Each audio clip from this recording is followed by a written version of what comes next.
Subscribe to our YouTube channel and press the bell icon to get the latest updates.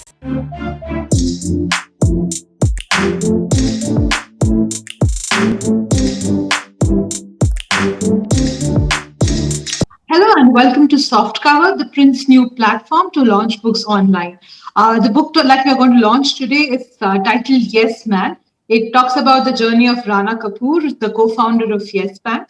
The book is a HarperCollins publication. It is authored by Mr. Pavan Lall. He's an author and senior journalist. He's also authored one book on Nirav Modi. That was his first book. Thank you so much for coming, sir. Thank you. We'll first launch your book and then we can talk about the book.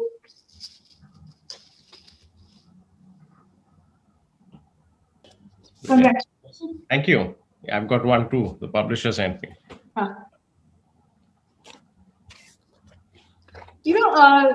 Not many know about Rana Kapoor's initial journey and how much of his years at Bank of America actually shaped the banker that he became. So can you just talk a bit about how his years at Bank of America actually influenced the kind of banker that he became in his later years?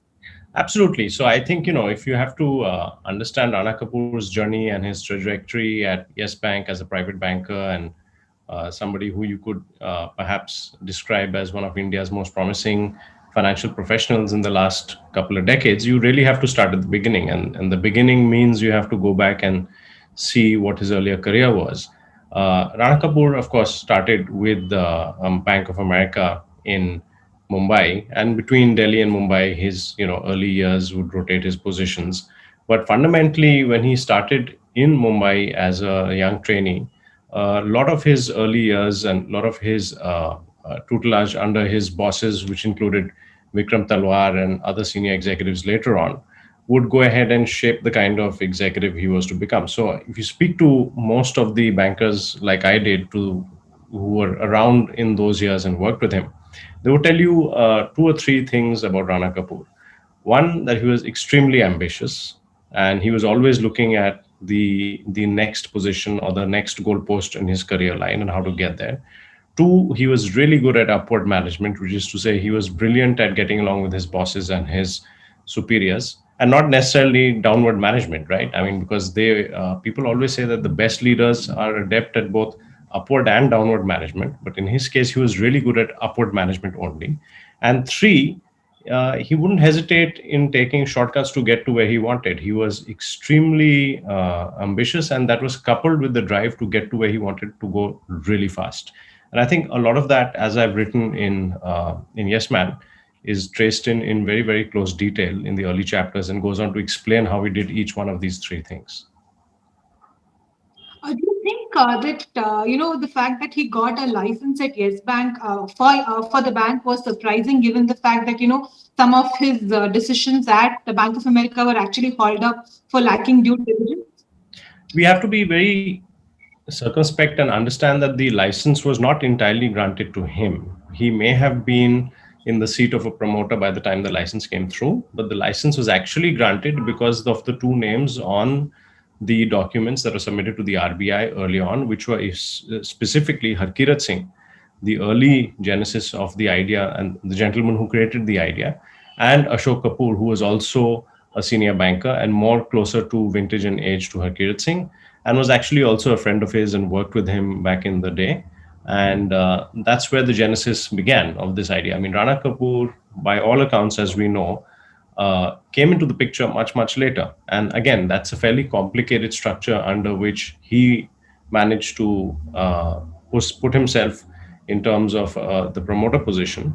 And the entire conditions and the structure which was then taking shape led Harkirat Singh to, of course, as we know, famously opt out of the very bank that he had been a founder in. And there, of course, you have history as it creates itself in the banking world in India. So to answer your question, it's not really because of Rana Kapoor that the license was given. So despite his not so perfect background, the license was something that, well, if we were to actually look back into history, he may not have got had he tried to get it himself. Yeah. And this is despite the fact that Harkirat Singh actually exited, the bank even before they got their final license, right? As in, he exited after the in-principle approval, but before the final license. That's exactly right. Yeah. So there was an in principle approval, but then he exited, and then there was a further delay because when he exited, the foreign investors were a little skeptical. Regulators took a step back, and then they had to relook at all of that. Now, of course, other people will have different points of view, but that's, as far as we know, that is really how it played out. Right. How would you describe Rana Kapoor's style as, the CEO of a bank where he didn't have to answer to anyone, and where he pretty much, ran the whole ship? You could describe it more as a CEO who was running a private venture, and without deviating from the style of what any private CEO is. I think he was driven largely by an objective to push the bottom line, to grow the top line, to get the bank to be one of the largest banks in the country at any cost. Legend has it that he used to actually carry a hard copy of HDFC's annual report in three places. He used to have one in his car, one in his bedroom, and one in his office because he would keep looking at it and taking notes as to how they've grown and how large their balance sheets have become. And I think the tragic irony is that had he perhaps just gone a little slower and done things in a more measured and more calibrated way, Yes Bank would have naturally gotten to perhaps be the size that he wanted it to be. But maybe because he rushed it, it led him to take shortcuts and maybe allegedly do the wrong things and get it to the point where it basically ran out of cash, imploded, and caused him to go to jail. How would you describe the fact that Ashok Kapoor, the most senior banker, actually took a back seat while Rana Kapoor became the face of the bank? Ashok Kapoor didn't willingly want to take a back seat. He was the chairman of the bank. He was the first chairman of the bank. And I think even if you look at the annual reports, it's pretty clear in year one, Yes Bank's annual report positions Ashok Kapoor as the clear founder and the leader of the bank at that point in time. Now, you've got to remember, Harkirat Singh, who's actually the architect in many ways, has already exited. And so you have Ashok Kapoor and you have Rana Kapoor. A couple of years later, when sadly and tragically Ashok Kapoor gets assassinated in the Taj shootout between the terrorists and the whole attack at that point in time, you see a shift, and it's kind of telling because suddenly Ashok Kapoor's photograph is shrunk down to a passport size photo where there's barely a casual mention made of him, and Rana Kapoor's photograph is blown up to a full page size photograph.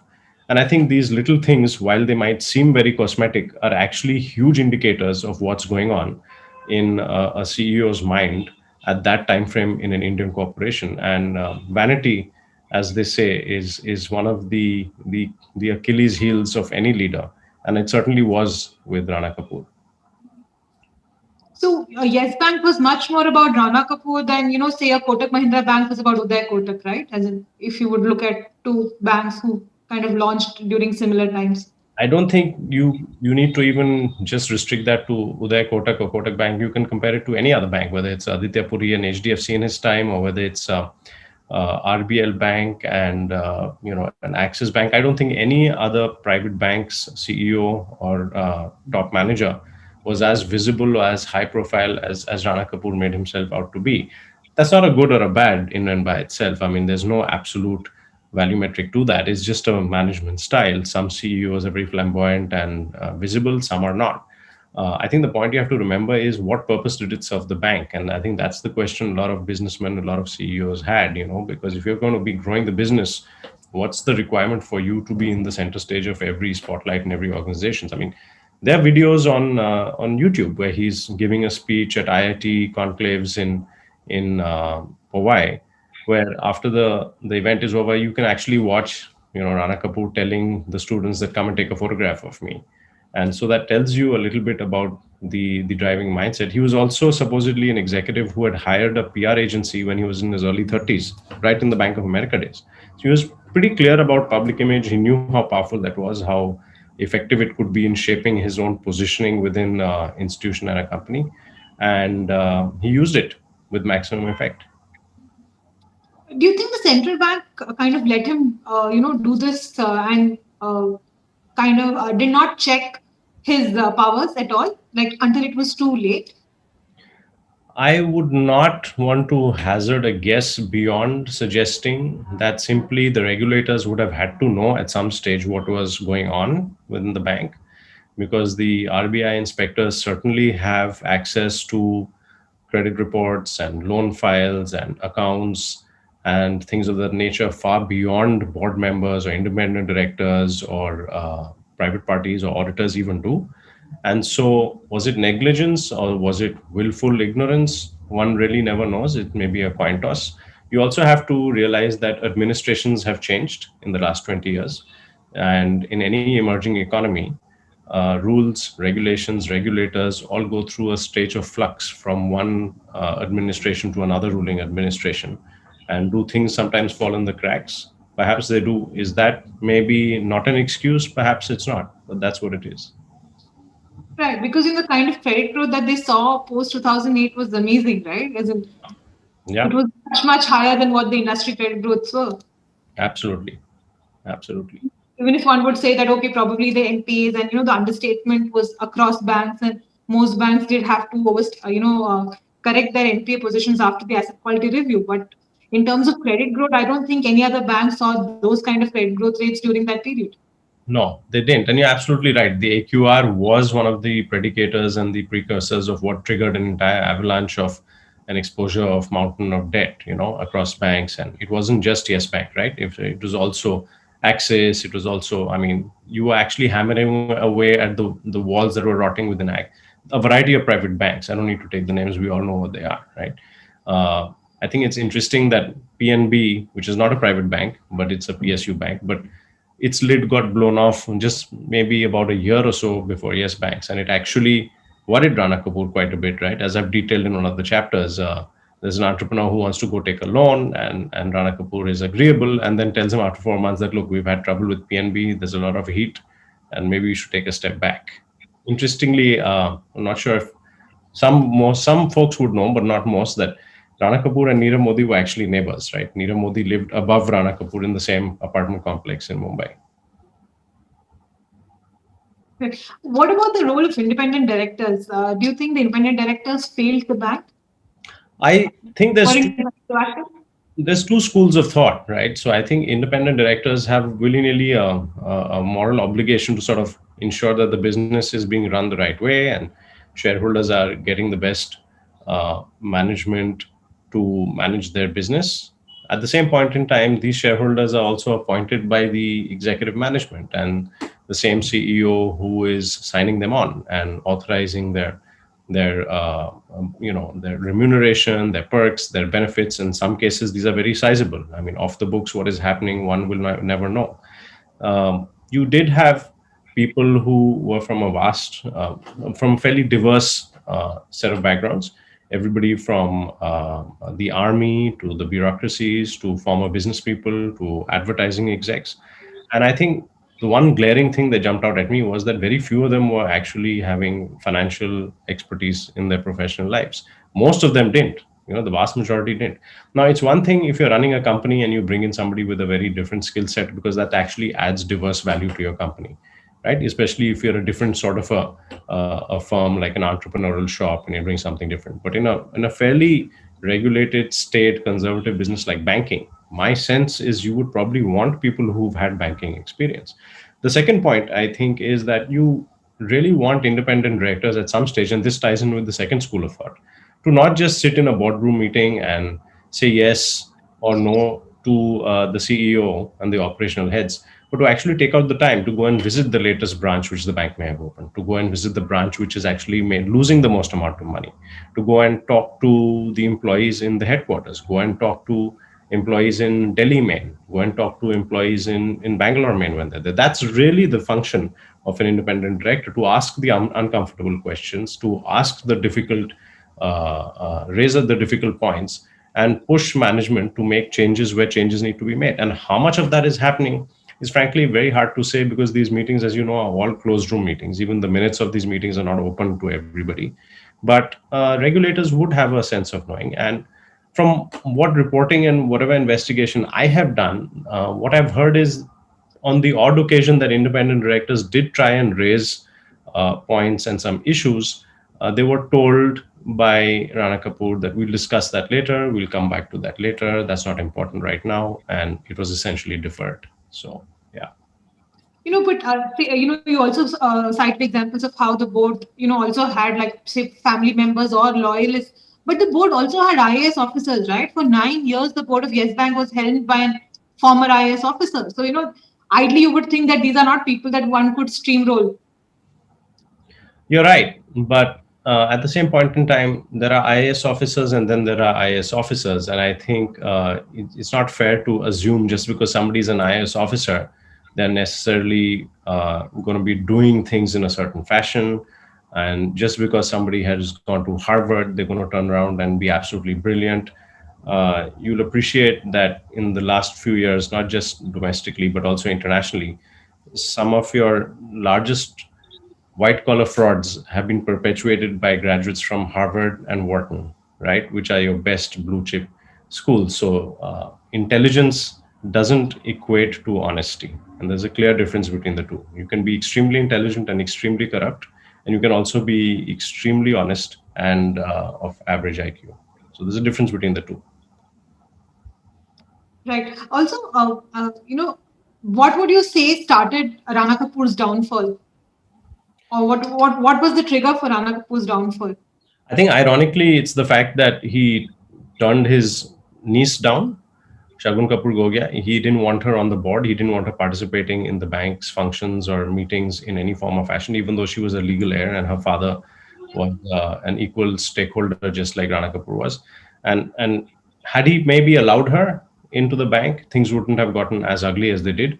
But that very instinct of his to hold on to power and not share control where it was due actually turned the spotlight onto the bank for all the wrong reasons. And that's when regulators and central bank and everybody else in the business community started looking at this bank really closely and saying, okay, what's the fight happening about? And it started with focus on the fight between him and Shagun Kapoor Gogya, which eventually went legal.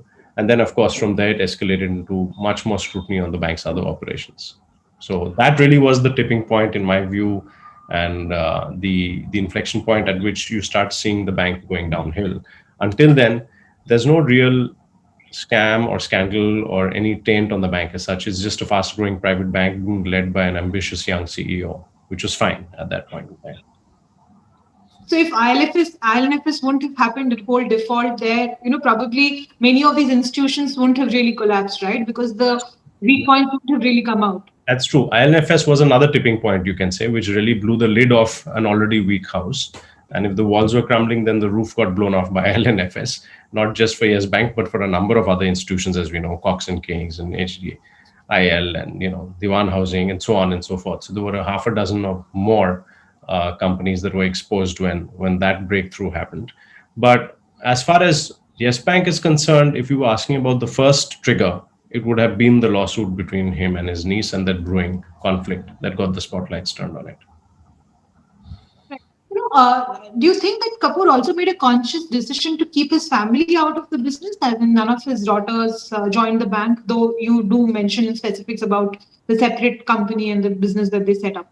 Well, actually, all of these companies, there were about a dozen of them, these ventures. They were all set up with the daughters in mind. And they had something like 2,000 employees distributed across 12, 15 companies. There were hotels in Goa, there were clubs in Bombay, clubs in Delhi. There were a chain of dry cleaning stores and things like that. And so the funding was obviously coming from somewhere. And one has to be, take a step back and realize that it's the bank to a large extent that is supporting all these ventures. And a lot of these businesses would have never taken off if the bank and Rana Kapoor had not essentially blessed it.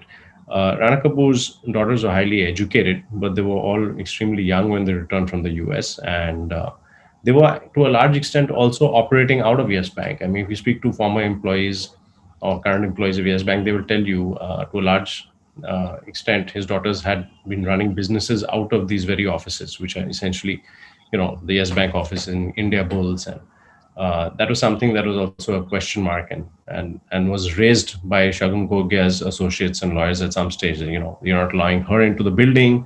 You don't want her to run business, but your own daughters are doing these sorts of things. Rana Kapoor's daughters were also very visible when it came to the public relations of Yes Bank. You would have cricket tournaments that were sponsored by Yes Bank, where his daughters would be presenting checks to athletes and things like that. So, saying that the daughters were running the businesses separately and had nothing to do with Yes Bank isn't accurate in my view. Can you, talk a bit more in detail about the kind of nexus that you found between these the companies, which start with Bliss and the bank, and how probably there was a lot of quid pro quo between both these firms? Look, if you look at Rana Kapoor and his list of investments and expenditure overarchingly, at a strangely at a personal level, it wasn't very high. So you wouldn't hear stories about how he was personally buying things for himself, right? His number one expenditure at a high profile level was mostly real estate, as as for some reason it almost always is when it comes to white collar fraud, right? It was the same way with Nirav Modi too. It's just the number of houses, right? And we don't know really where the list stops. It starts with Bombay and Delhi, and then it usually goes to Dubai, which, as we all know, is a major hub for parking funds, legal or illegal. And then it extends into London, which is another international financial center, and of course then migrates on to other markets, which could include other cities in the Middle East and America and so on and so forth. As far as Bliss Aboard and other subsidiary companies, these are all again huge question marks and gray areas, because when you have subsidiary companies that your wife is a part of, as was the case in Rana Kapoor's situation, when your relatives are a part of, but it is also doing business and getting loans and funding from the bank, and then you're using funds from that to do roundabout transactions with the same companies that are taking loans from the bank, and then you're using those funds to go one more round and then buy real estate with. It's a clear conflict in my view, right? And again, these are areas where, as you earlier asked, and correctly so, why won't independent director saying something? Why won't regulator saying something? If this is something that can be discovered simply by opening up 15 or 20 files and going through dockets and software for a few weeks, and it points to huge fraudulence, then it should be addressed, and it should be addressed not by media or by journalists or authors. It needs to be addressed by regulators and the authorities. And when you see these kind of instances, you do kind of think, right, that what will happen if the RBI does eventually decide to give licenses, banking licenses to corporate houses, because there probably the web would be much more difficult to unravel. I wouldn't comment one with the other on corporate houses and banking licenses, because again, it's really not fair to paint everybody with the same brush. But I understand what you're saying, and the point that you're trying to make. Of course, you do need. Uh, I think really what you do need is, when a company is engaged in banking, you need to make sure it doesn't have inherent conflict. If a real estate company wants a banking license, I agree with you 100%. If a company that is essentially manufacturing goods that requires high volumes of cash and financing, again, it would be a huge conflict, because what's to say that it's not going to use that company to fund circuitously two or three subsidiaries that essentially rotate the money back to it, and get involved in all sorts of shenanigans like that. The fundamental point, I think, of this book, which I'm really trying to make, is that does the Indian banking system really need to have a very strong cup of coffee, wake up and realize that it's not lending the correct way? Because that's something that seems to pop up every 5 or 6 months. If it's not Cox and Kings, it's Diwan Housing. If it's not Diwan Housing, it's Punjab National Bank. If it's not Punjab National Bank, it's ICICI. If it's not ICICI, it's Videocon. It goes on and on and on. And while we may turn around and say that, sure, I mean, these are not occurrences that don't happen in foreign markets. You have, Wirecard and all sorts of frauds happening everywhere. The reality is that the frequency with which it's happening in this country is a little bit alarming. And probably that's where the authorities need to step in and hit the brakes really hard. And sure, you will require an overhaul. You will require the system to be fixed in a process of time, but it can be done. But various attempts have been made, right? In terms of, now there's a talk of limiting the tenure of CEOs. There's also, there was this big overhaul that was planned of independent directors and how they should be held accountable. But doesn't and yet you keep seeing these kind of instances that keep coming every year. Yeah, so I think you have to fix the system holistically. I think you have to have really strong accountability for independent directors. You have to have really strong accountability for CEOs and the management. You have to have really strong, a strong penal code that applies when it comes to people who default and fall and are fouling up on the rules and regulations. And I think you have to show no clemency when it comes to that, because you have to make an example at some stage of people who are engaged in wrongdoing. At the end of the day, when you look at how the poor in this country have walked the streets with no food, and in the really torturous and heart wrenching conditions as we saw in March when this country went into lockdown, you please take that image and contrast it with an image of people who are in power and control corporations and large industry and are essentially fleecing the system and moving millions and maybe billions of dollars all across the world in the hands of a few. I think that is a travesty. There's no other word for it. And while I'm not an anti capitalist, I'm very much a free market capitalist. I think out and out corruption like that needs to be fixed once and for all. Right. You also talk about in your book the reaction that Rana Kapoor had when you asked him about the moratorium and what went wrong at the bank. Can you please talk a little bit about Yeah, it? yeah. I mean, so I actually messaged him and SMSed him, and he replied that he had no clue to ask the new person who had come in, which was Ravneet Gill. And now that is like, of course, it's an absurd answer. I mean, Ravneet Gill had hardly been there for a few months, and there was no way that you could hold Ravneet Gill responsible for the direction that the bank had been sailing in for the last 15 or 17 years. So I mean, that's standard. I mean, I don't expect he would have turned around and said, I take responsibility for something like this. Although he should have, right? I mean, after all, he kept mentioning that Yes Bank was his baby, his baby, his baby. So if it was his baby after all, then he should have been responsible for everything around it. And he is in many ways. I mean, if you talk to anybody at Yes Bank, they will tell you he built that bank brick by brick after he took over and literally knew what was in every corner, in every cupboard, in every shelf in that entire institution. Right. And he did eventually plan to completely move out of the bank, right? He had been selling the shares courtesy the pledging, Yes, but there despite was saying that he would gradual exit that he was planning. despite saying that he wouldn't sell his shares, he was selling it all. And I think at some stage there's two or three things happening over here. And not to get too Shakespearean, but if you look at psychology, he realizes maybe that his daughters are not interested in running the bank, or maybe they're not capable enough. Maybe his son-in-laws are not interested, and for the same reason are doing other ventures. And he has no heir apparent. So here you have a larger-than-life figure who's built a multi-billion-dollar institution by hook or by crook, and he's gotten it to a certain level. But there is no road forward because he's not a young man anymore. He's now pushing 60 years of age, and he knows his days are numbered. He's got maybe another 5 or 7 years before his energies flag and before younger people will have to run an operation of that size. And in any case, no bank, however successful, can't be run by one man. You have to have a team of people running it. Um, it's very clear that he's obviously thought ahead and several steps ahead, and maybe decided that I need to set myself up and my family up, and that's maybe where the real estate comes in. Because when you're talking about volumes of finance that are north of 50 and $100 million, the only place to really park it and see some value appreciation, which is not as risky, is real estate in really high profile markets in this country. Were you surprised that he actually decided to come back into India in January 2020? Because there was this huge rumor, right, that he had left the country, is unlikely to come back, and probably, opened himself to Everybody was surprised. an eventual arrest.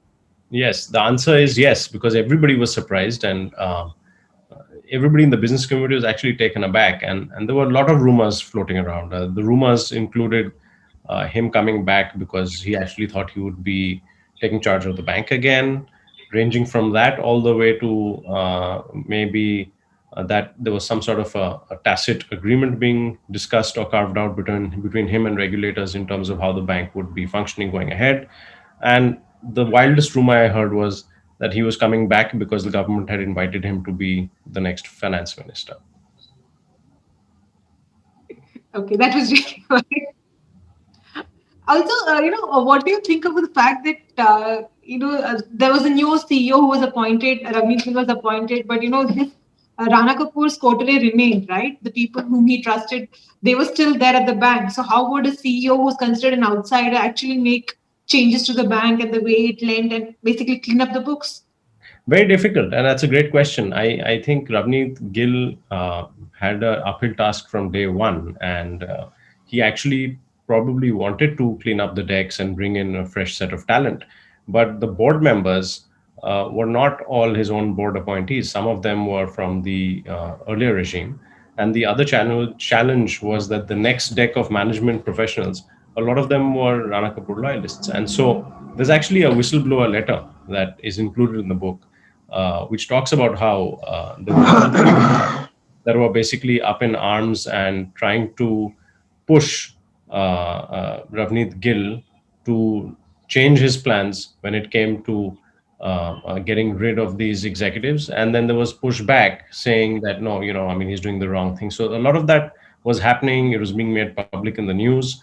And, it's not easy for any leader to come into a bank like that where, if there's talk about you simply firing people, and these people may be loyal to the old boss, but they're perhaps also very good at what they do. And then every action that you make has an adverse or positive reaction on the stock price. It would have not been easy at all for him.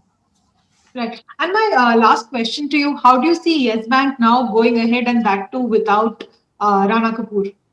Well, I hope for the sake of its stakeholders, its account holders, and shareholders that it sees some sort of a revival across its financial health and across its operating health in the near future, because ultimately it was a fairly nice bank. It had a very lovely name and nice bright colors. It was positioned in the right location, and it was doing something which the other banks were not doing. So it served a certain function, it served a certain value. Per se, it wasn't an entirely bad bank. I think it had a lot of potential. So hopefully, all of that will not be wasted. And I think the broader point that I'd like to make, which I think I made in the book as well, is that the employees are entirely innocent. I mean, you're talking about thousands of people whose livelihoods are dependent on an institution, and because of a few bad apples, it's not correct that the institution should be made to pay. So it'll probably take time before its health comes back to positive and its reputation is cleaned up. But I hope and I wish it all the best for the future, for the sake of the Thank, employees. Yeah.